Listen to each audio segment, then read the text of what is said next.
Gaur poltsara botatzen duzun guztia zaborra da, seguro? Egin zu kargu, zaborrari.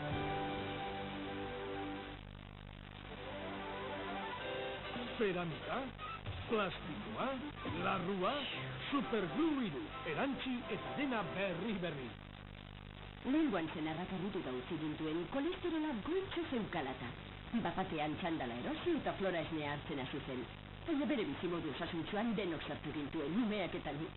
Eta orduan kontuak, Flora hartzea zoragarri, gainera edakera gozokoa data.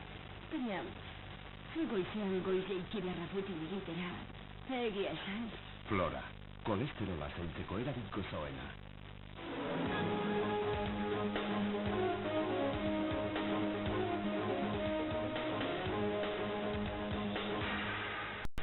Arratsalde on digula. Ela sindikatuaren iritziz, Gernikako estatutua hilda dago. Enplegua, prestakuntza eta gizarte segurantzaren kompetentziarik gabe, estatutua iruzur hutsa da. Jose Elorri eta idazkari nagusiak hitz gogorrekin esan du, autogobernua defendatzeko aro berri bati ekin behar zaiola, gehiengoa bilduko duen aroan. Eta lan horretan hasiko direla aurreratu. Egungo egoeraren kontra, hilaren 18-rako manifestaziora deitu ditu herritarrak. Ikuspegitik estatutua bukatu dela, hilta dagoela, hildutela, zentralistak hildutela. Eta hori ez bakarrik da susmo bat,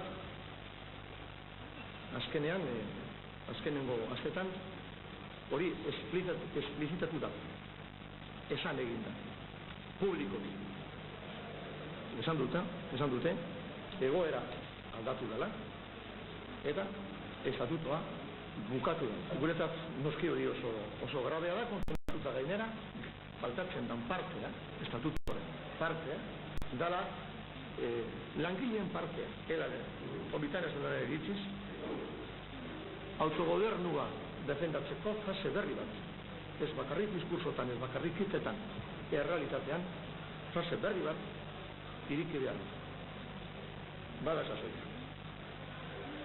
Betetu behar dugu, fase horretan estatutuaren utxuneak, fase berri bat hori irikitzeko, kasunetan ela bezala. Planteatzen dugu 18ko konbokatoria Gernikan. Duda gabe, simbolo beterik da konbokatoria hori, punto barri bat hori irikitzeko, ez gaude derrotatuta, gu gaude decepcionatuta, engainatuta, baina ez derrotatuta. 5 urteren buruan Europan langabezia gutxitzeko neurriak aurkeztu ditu gaur arratsaldean Bruselan, Jacques Santer, Europako batzordeko presidenteak. Neurri hauek 15 herrialdeetako gobernu eta estatu buruei hurrengo bileran, azaroan egingo duten bileran aurkeztuko dizkie Santerrek. Europar batzordeak plan garrantzitsua diseinatu du gaur 15 estatukideetan langabezia gutxitzeko. Europar Batasuneko herrialde orok onartu beharreko plan hau, gaur arratsaldean aurkeztu du Europar Parlamentuan batzordeko presidenteak, Jacques Santerrek. Plan horren bidez, datozen 5 urteotan 12 milioi lanpostu sortu nahi dituzte. Gaur egun, Europar Batasunean 19 milioi langabetu daude. Halaber, lanik aurkitu ez duten gazteen eta luzaroan lanik gabe daudenen kopurua, erdira murriztu nahi dute, Japonia eta Estatu Batuek duten enplegu maila lortzeko. Jacques Santerrek egoera ekonomikoa hobea dela aprobetxatu eta enplegua sortzen ahalegintzeko eskatu die 15ei. Agirian, hainbat iharduera bide azaltzen da. Batetik, enpresa txiki eta ertainen sorrera erraztea, zergak murriztuz.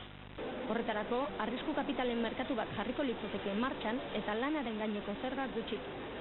Bestalde, lanbide heziketa langabetuen 125 eskaini nahi zaio, gaur eguneko portzentaia 10% gaindituz. Egitasmoa, azaroaren amaieran langabeziari buruzko ezoiko bilkura egingo duten estatu eta gobernu buruei aurkeztuko die batzordeak.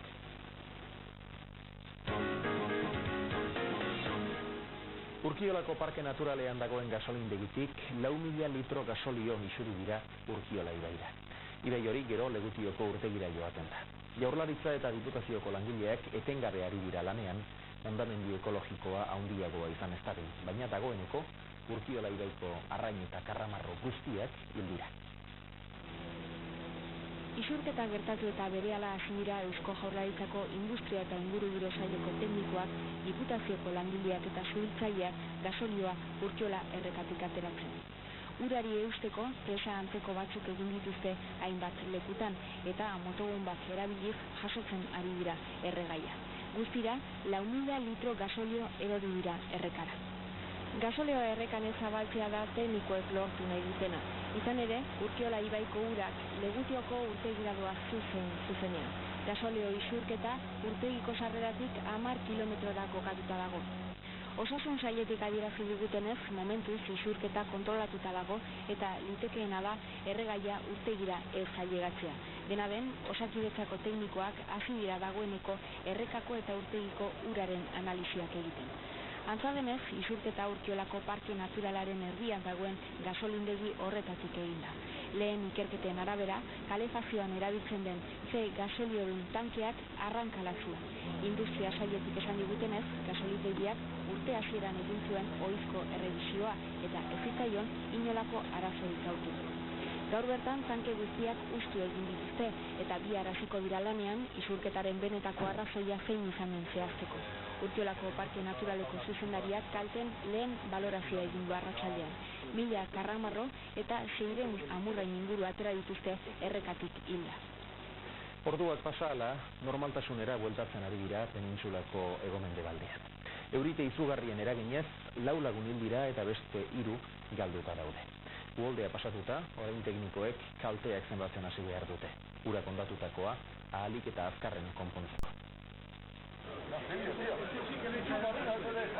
Alakanteko kaleek ederki erakusten dute azoko ekaitzak izan zuen indarra. Goizetik arratsaldera arte metro karratuko 200 eta 250 litro erori ziren. 4 lagun hil, 3 desagertu eta milaka milioiko kalteak izan dira. Hildako 2, Maria García Carreño 60 urtekoa eta Antonia Suarte López 30-koa gaur lurperatu dituzte, eta beste bien elizkizunak bihar izango dira seguruenik. Desagertutakoen arrastorik ez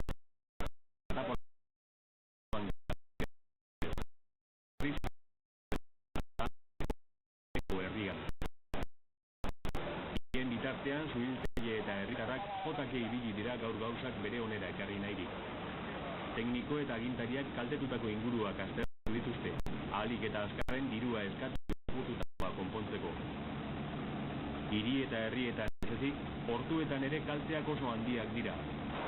Arroza eta laranjen kasuan adibidez, ustaren 120 galdu dela dioten nekazariek.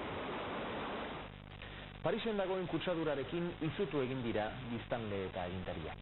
Hori dela eta aparteko neurriak hartu dituzte. Kotxeak, matrikularen arabera, egun batzuetan zenbaki bikoitia dutenak ibiliko dira eta besteetan bakoitiak.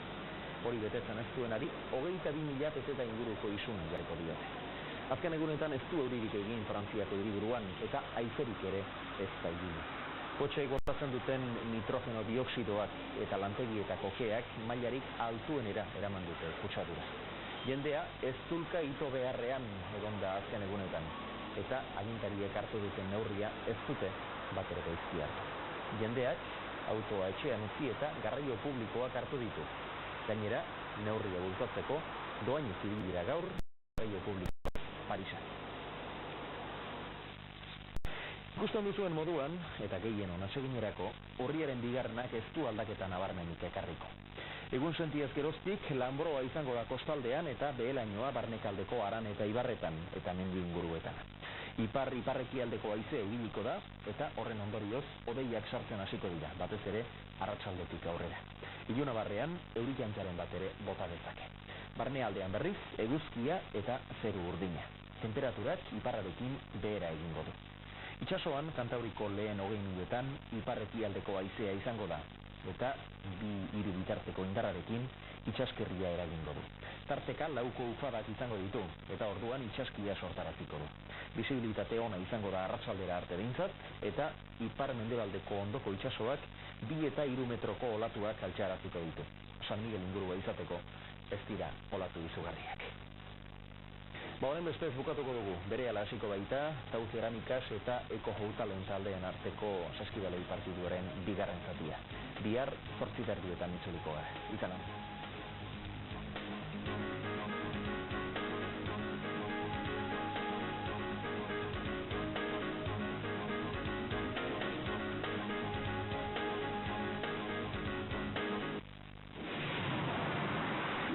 Banco Bilbao Bizkaiak eskainitako saioa.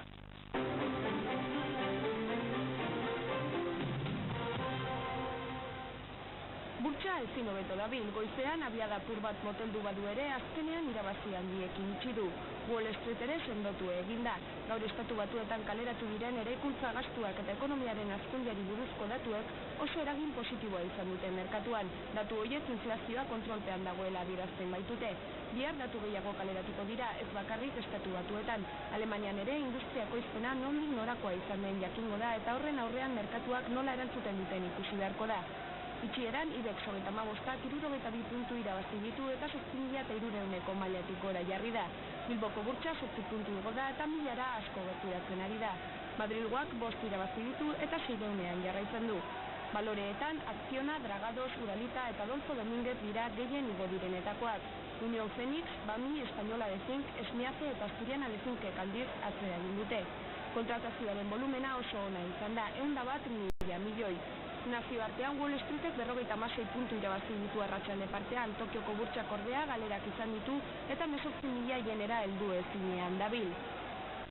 Dibisei dagokienez, dolarrak eta librak goizean galdutako maila berreskuratu dute.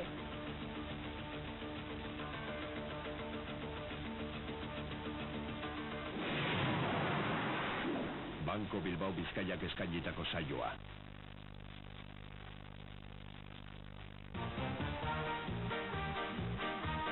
Libreton BBV, honen moduko 3 Volvo zozketatzen ditu egunero. Eta gaurko irabazleak hauexek dira.